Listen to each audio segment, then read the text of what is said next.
फूल चुनती हुई सुंदरी सीता ने सोने और चांदी के विचित्र मृग को देखा।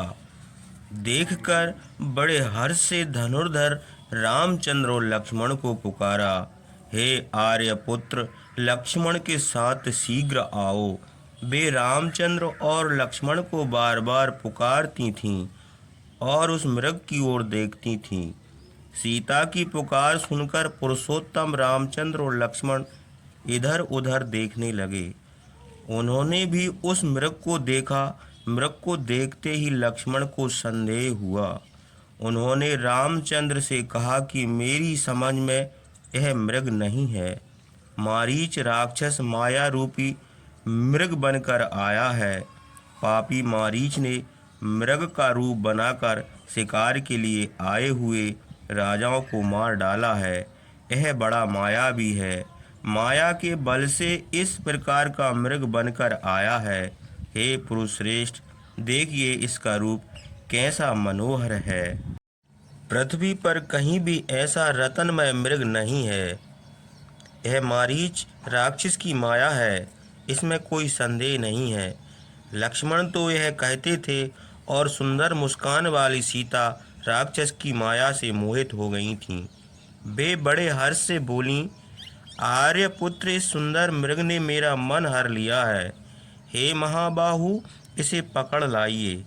इसके साथ मैं क्रीड़ा करूंगी। इस आश्रम पर चमर, श्रमर, रक्ष, प्रसत, बानर और किन्नर आदि अनेक प्रकार के सुंदर पशु घूमते हैं। वे सुंदर, रूपवान और बलवान भी हैं, किंतु हे राजन, मैंने ऐसा मृग आज तक नहीं देखा था। इसके सब अंग अनेक रंगों से विचित्र हैं। यह रतनमय है, चंद्रमा के समान शांत है और इस वन को शोभित कर रहा है। आहा, यह कैसा सुंदर है! इसकी बोली भी मधुर और प्रिय है। यह विचित्र अंगों वाला अद्भुत मृग मेरे मन हर रहा है। यदि आप इसे जीवित पकड़ लाते तो बड़ा आश्चर्य की बात होती और मुझे बड़ा विस्मय होता।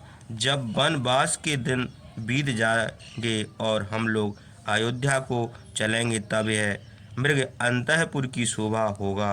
हे नाथ, भरत को, मेरी सासुओं को और मुझको भी यह दिव्य मृग विस्मय उत्पन्न करेगा।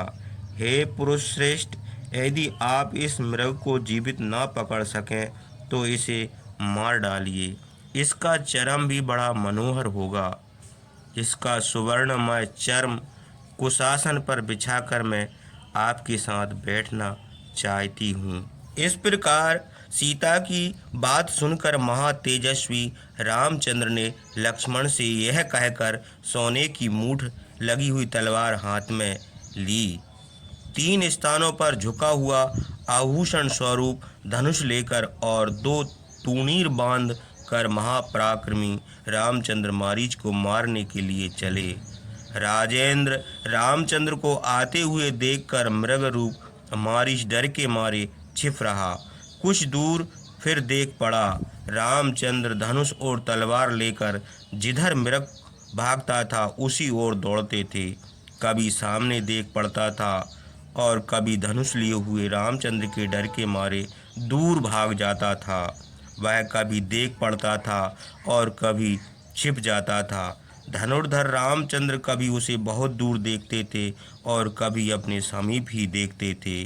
वह डर के मारे कभी उछलता था, कभी सामने देख पड़ता था और कभी वन में छिप जाता था।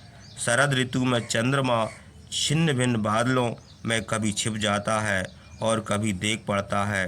वैसे ही मृग क्षण भर में अदृश्य हो जाता था और क्षण भर में बहुत दूर देख पड़ता था। मृग रूपी मारीच इस प्रकार छिपता और भागता हुआ रामचंद्र को आश्रम से बहुत दूर ले गया। रामचंद्र उसकी माया से मोहित और विवश होकर बहुत थक गए। उनको बड़ा क्रोध आया। वे एक वृक्ष की छाया में हरी घास पर खड़े हो गए। मृग रूपी मारीच ने उनका चित्त भ्रांत कर दिया। धीर वह दूसरे मृगों के साथ उनके समीप देख पड़ा। उसने देखा कि रामचंद्र मुझे पकड़ना चाहते हैं। तब वह डर के मारे छिप रहा फिर वह थोड़ी दूर पर वृक्षों के बीच से निकला और महातेजस्वी रामचंद्र ने उसे देखकर मार डालने का निश्चय किया। रामचंद्र ने क्रुद्ध होकर सूर्य की किरण के समान चमकता हुआ शत्रु का नाश करने वाला बाण तुनीर से निकाला। उस ब्रह्मास्त्र को धनुष पर रखकर धनुष की डोरी खींचकर अग्नि के समान चमकते हुए मृग को मारा। वज्र के समान वह बाण मृग रूपी मारीच की छाती में लगा। वह राक्षस घायल होकर ताल के वृक्ष के बराबर ऊपर को उछलकर पृथ्वी पर गिर पड़ा। वह मरण आसन होकर पृथ्वी पर गिरा और भयानक शब्द से चिल्लाने लगा। मरते समय उसने बनावटी रूप छोड़ दिया और रावण की बात याद करके सोचने लगा कि ऐसा कौन उपाय करूं जिससे सीता लक्ष्मण को यहाँ भेज दे और आश्रम को सूना पाकर रावण उनको हर ले जाए। कार्य सिद्ध करने का यही समय है। यह सोचकर उसने रामचंद्र के स्वर में बड़े जोर से हा सीता हा लक्ष्मण पुकारा। रामचंद्र के पैने बाण से उसकी छाती फट गई। उसने मृग का रूप छोड़कर अपना रूप धारण कर लिया। रामचंद्र भयानक राक्षस मारीच को रुधिर से लथपथ पृथ्वी पर लौटता हुआ देखकर मन में सीता और लक्ष्मण की बात का स्मरण करते हुए आश्रम को लौटे। वे सोचने लगे कि लक्ष्मण ने पहले ही कहा था कि यह मारीच की माया है। उनकी बात सत्य हुई। मैंने मारीच को मारा, इसने हा सीता हा लक्ष्मण कहकर प्राण छोड़ा है। यह शब्द सुनकर सीता और महाबाहु लक्ष्मण की न जाने क्या दशा हो। यह सोचकर डर के मारे धर्मात्मा रामचंद्र के रोए खड़े हो गए। मृग रूपी राक्षस को मार डाला, पर उसका वह शब्द सुनकर रामचंद्र को बड़ा दुख हुआ। चंद्र के स्वर के समान मारीच का शब्द सुनकर सीता ने लक्ष्मण से कहा, हे लक्ष्मण, जाकर देखो रामचंद्र की क्या दशा है। वे बड़े दुख से चिल्लाए हैं। उनका यह शब्द सुनकर मेरा हृदय और मन घबरा गया है। पुकारते हुए अपने भाई की रक्षा करना तुम्हारा कर्तव्य है। वे अपनी रक्षा के लिए तुमको पुकारते हैं। अतएव शीघ्र अपने भाई की रक्षा करने के लिए दौड़ो।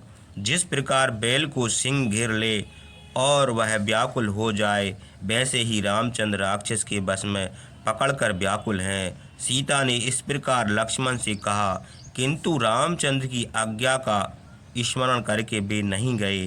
तब सीता घबराकर लक्ष्मण से फिर बोली, लक्ष्मण, तुम रामचंद्र के मित्र रूपी शत्रु हो। तुम ऐसी अवस्था में भी उनकी रक्षा के लिए नहीं जाते। इससे मालूम होता है कि तुम चाहते हो कि रामचंद्र मर जाएं और सीता तुमको मिल जाए। इसी लोभ से तुम रामचंद्र के पास नहीं जाते। इसमें संदेह नहीं है। तुमको रामचंद्र की यह विपत्ति प्रिय लगती है, भाई का स्नेह बिल्कुल नहीं है। इसी से तुम महा तेजस्वी रामचंद्र की दशा में भी निश्चित बैठे हो। तुम रामचंद्र के साथ वन को आए हो। इस समय उनके प्राण संकट में हैं। उनकी रक्षा करने तो नहीं जाते। यहाँ बैठे रहने से क्या प्रयोजन है। जब तुम्हारा यह दशा है तब मैं क्या कर सकती हूँ। शोक के मारे आंखों में आंसू भरकर डरी हुई मृगी के समान सीता ने इस प्रकार कहा। तब लक्ष्मण ने कहा, हे वैदेही, देवता, दानव, गंधर्व, राक्षस, असुर और सांप, कोई भी रामचंद्र को नहीं जीत सकता। इसमें संदेह नहीं है, कोई संदेह नहीं है। हे देवी, देवता, दानव, गंधर्व, राक्षस, पिशाच, मनुष्य, किन्नर, मृग और पक्षी, कोई भी ऐसा नहीं है जो इंद्र के समान पराक्रमी रामचंद्र से युद्ध कर सके। युद्ध में रामचंद्र को कोई नहीं मार सकता। तुम ऐसी अनुचित बात ना कहो। तुमको रामचंद्र के बिना वन में अकेली छोड़ देना साहस में नहीं से रामचंद्र परास्त नहीं किए जा सकते। देवताओं समेत इंद्र और तीनों लोग मिलकर भी रामचंद्र को परास्त नहीं कर सकते। तुम शोक ना करो, अपना चित्त सावधान करो। रामचंद्र उस सुंदर मृग को मारकर शीघ्र ही लौटेंगे। यह शब्द का उनका नहीं है, किसी मायावी राक्षस का है। राक्षस मारीच ने यह माया की होगी। हे वैदेही, महात्मा रामचंद्र तुमको मुझे सौंप गए हैं, इसलिए मैं तुमको छोड़कर नहीं जा सकता। हे कल्याणी, घर मार डाला गया है, जन स्थान का विध्वंस कर दिया है, इसलिए राक्षसों से हम लोगों की शत्रुता है। राक्षस हम लोगों को मोहित करने के लिए अनेक प्रकार की बोली बोला करते हैं। जीवों का वध करना ही राक्षसों का खेल है। तुम इस विषय में चिंता न करो। लक्ष्मण की यह बात सुनकर क्रोध के मारे सीता की आंखें लाल हो गईं।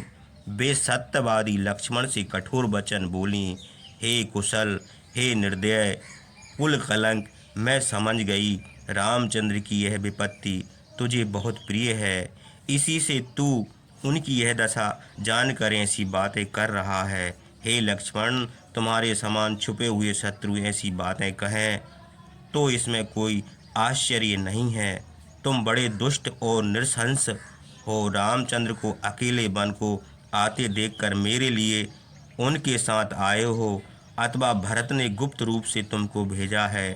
किंतु लक्ष्मण, तुम्हारा और भरत का मनोरथ सिद्ध नहीं हो सकता। मैं नील कमल के समान श्याम वर्ण कमल नयन रामचंद्र की भार्या होकर दूसरे पुरुष की इच्छा नहीं करूंगी।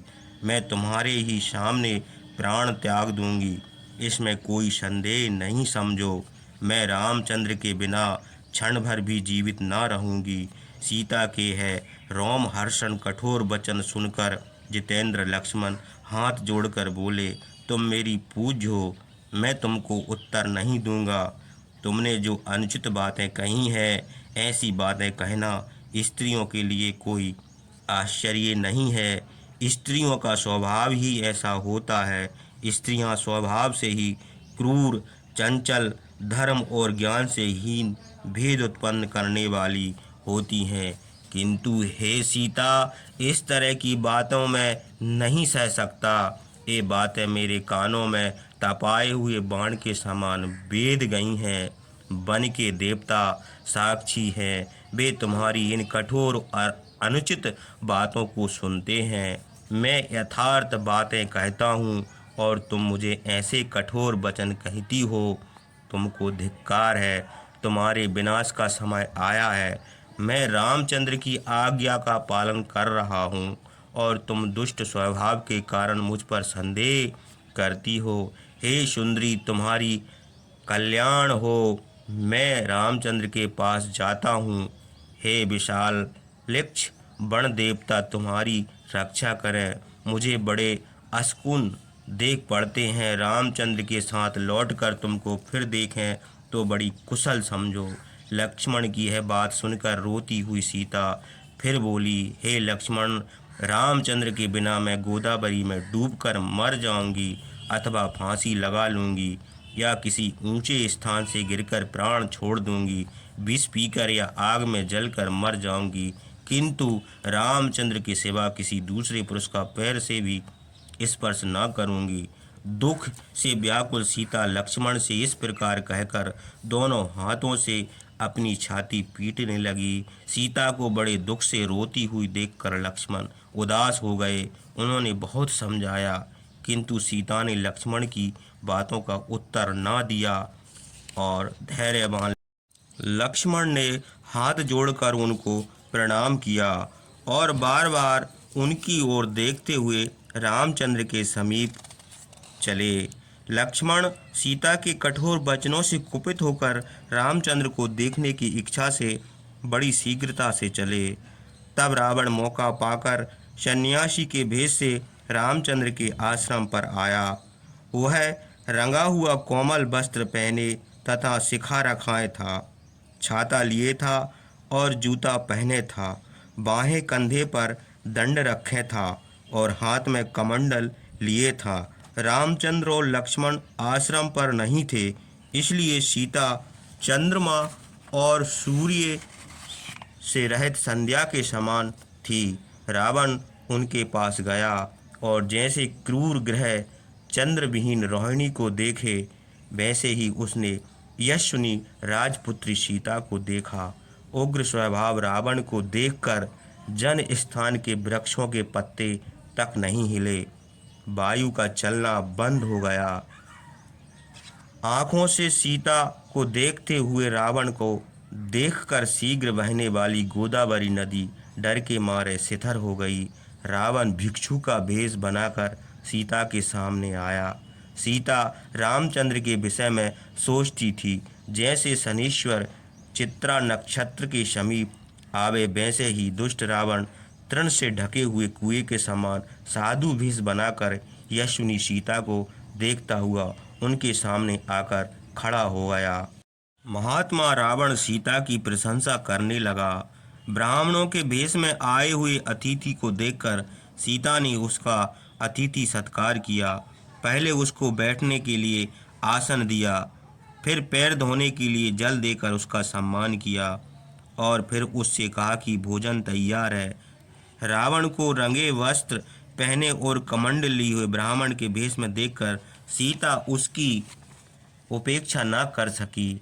उन्होंने ब्राह्मण के सम्मान ही उसे निमंत्रित करके कहा, हे विप्र, इस कुशासन पर बैठो, पैर धोने के लिए यह जल लो, बन के ये फल आप ही के लिए हैं, उनको खाओ।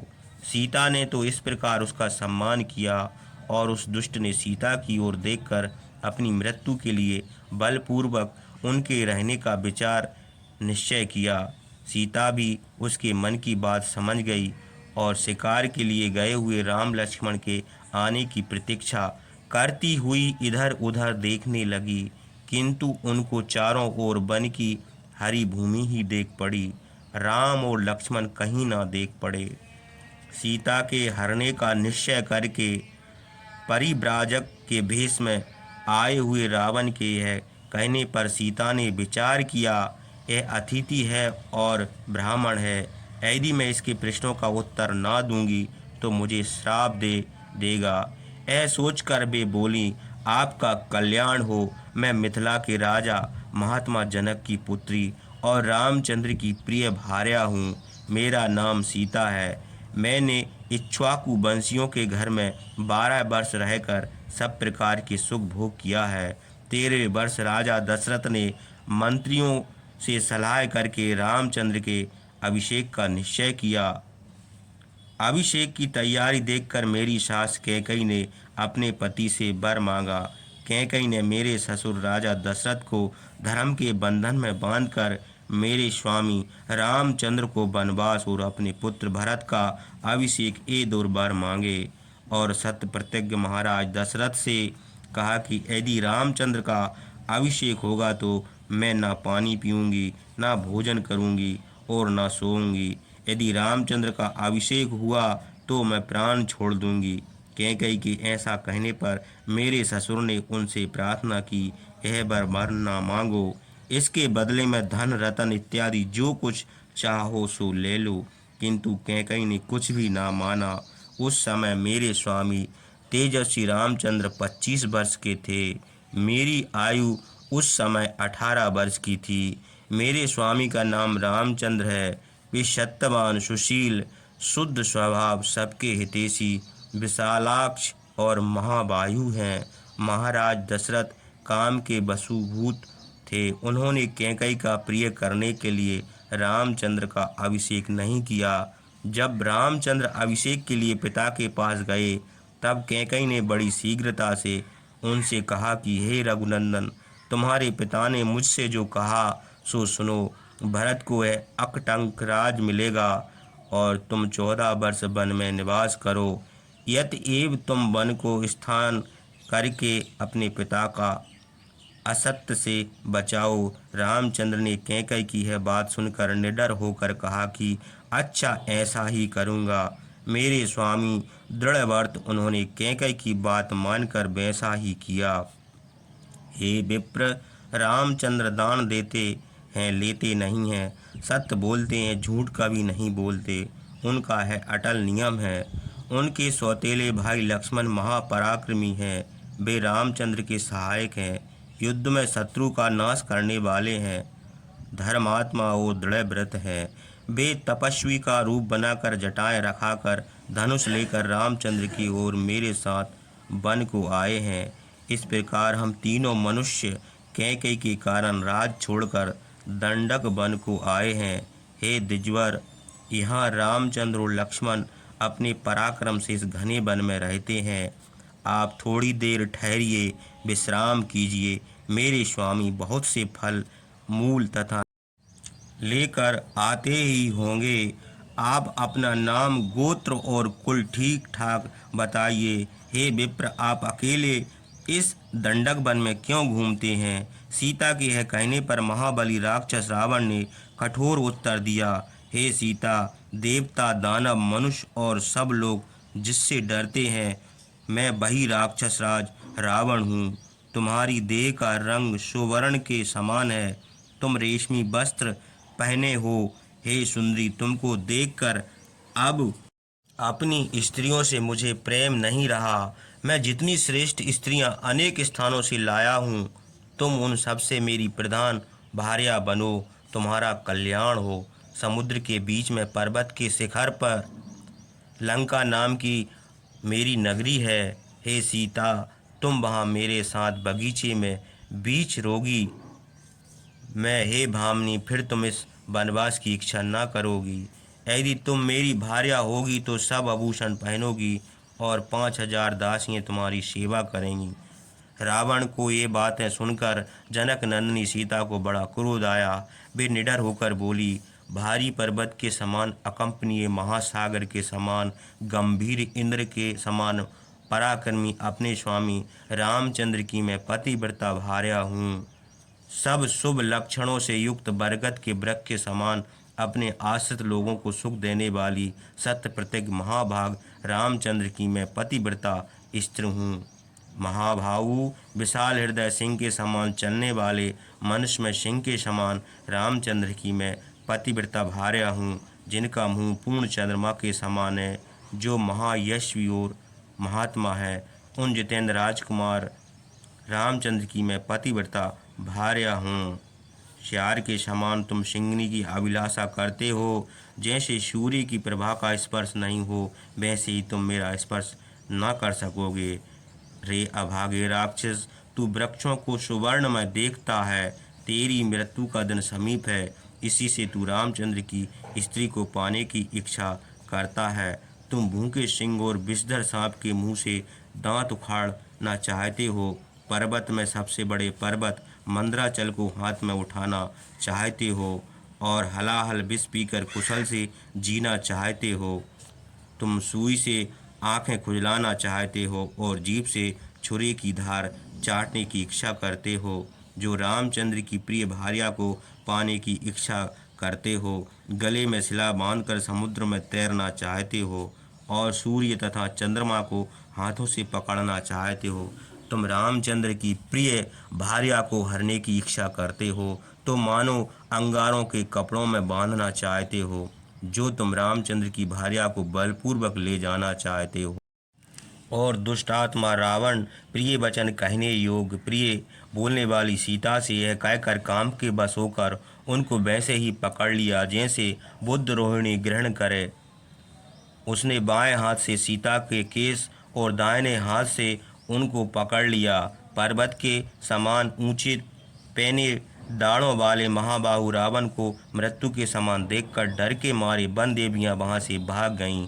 उसी समय रावण का मायामय रथ खड़ा देखा। उसके पहिए स्वर्ण थे। उसके चलने का शब्द बड़ा गंभीर था। रावण ने कठोर वचनों से सीता को डांटकर गोद में उठाकर रथ पर बैठा लिया। यशनी सीता को जब रावण ने पकड़ लिया तब वे वन में दूर गए हुए रामचंद्र को पुकारने लगीं। काम से पीड़ित रावण सीता को छटपटाती हुई नागवधू के समान गोद में दबाकर रथ ले चला। रावण ने सीता को हर लिया और आकाश मार्ग से चला।